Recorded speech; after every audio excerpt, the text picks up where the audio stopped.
Beginilah suasana pagi di SDN Prajurit Kulon II, Kota Mojokerto. Sejak memasuki gerbang sekolah, para siswa sudah terbiasa menyambut hari dengan wajah ceria. Dengan senyum yang tulus, salam yang sopan, dan sapaan penuh semangat, terciptalah suasana sekolah yang hangat dan menyenangkan. Setelah berbaris, siswa memasuki kelas dengan tertib. Guru menyambut mereka dengan salam hangat, menanyakan kabar, dan memastikan kehadiran setiap anak. Luar biasa, badan sehat, pikiran.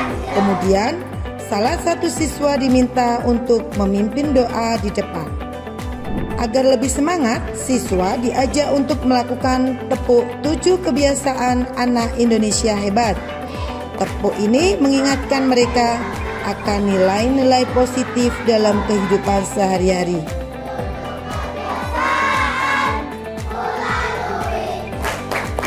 Tadi waktu sarapan ada nggak yang makan buah? Nah, Mbak Aira ini tadi makan buah apa ya Mbak Aira? Pisang, Iya. anggur, sama jeruk. Iya, Mbak Aira ternyata tadi pagi Guru waktu bertanya saat sarapan apakah siswa juga makan buah. Lalu bagaimana dengan kulit buahnya? Apakah dibuang atau dimanfaatkan kembali? Pertanyaan sederhana yang menumbuhkan rasa ingin tahu. Pembelajaran kali ini mengangkat tema sains untuk lingkungan dengan kegiatan yang berkesadaran, bermakna, dan tentu saja menggembirakan.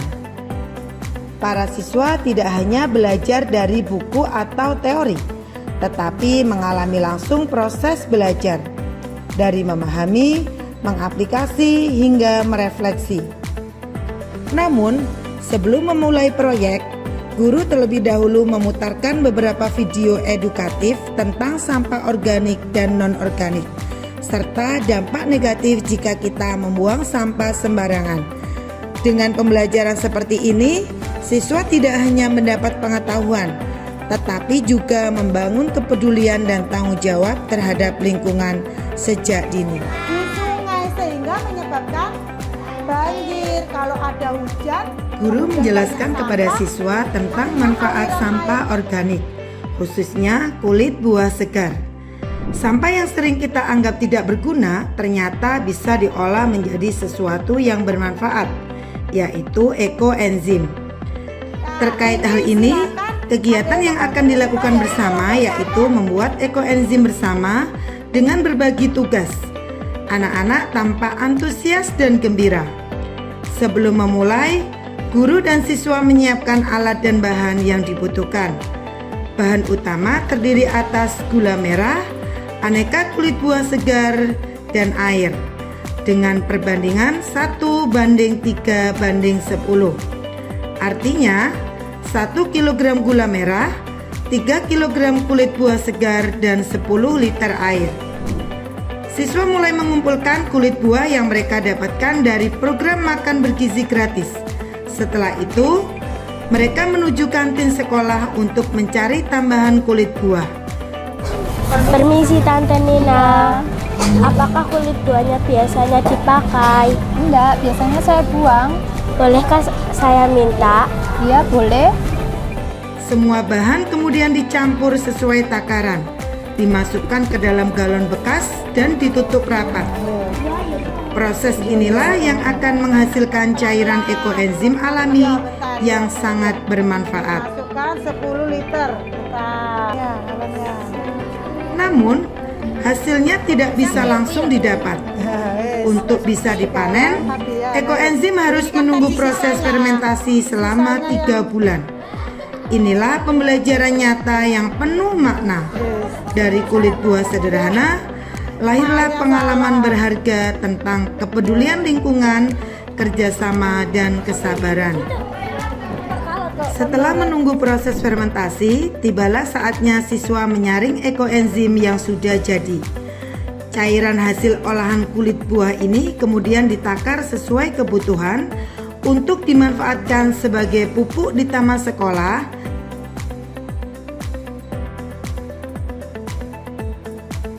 serta digunakan membersihkan jendela kaca dan lantai kelas.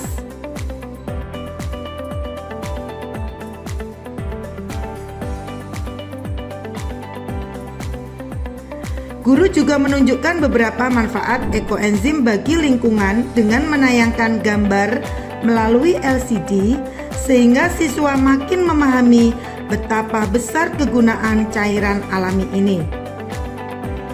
Kegiatan berlanjut dengan siswa mengerjakan lembar kerja peserta didik secara berkelompok. Mereka berdiskusi, saling bertukar pendapat dan menuangkan hasil pengamatan ke dalam jawaban. Setiap kelompok kemudian mempresentasikan hasil diskusinya di depan kelas. Kelompok lain pun aktif memberikan pertanyaan maupun masukan kepada teman yang menjadi presenter. Inilah suasana pembelajaran mendalam. Siswa tidak hanya belajar dari buku, tetapi juga dari pengalaman nyata, kerjasama, dan keberanian untuk menyampaikan pendapat. Dalam kegiatan merefleksi yang merupakan tahapan ketiga dari pengalaman pembelajaran mendalam, guru mengajak siswa mengamati tempat sampah dan isinya di lingkungan sekolah.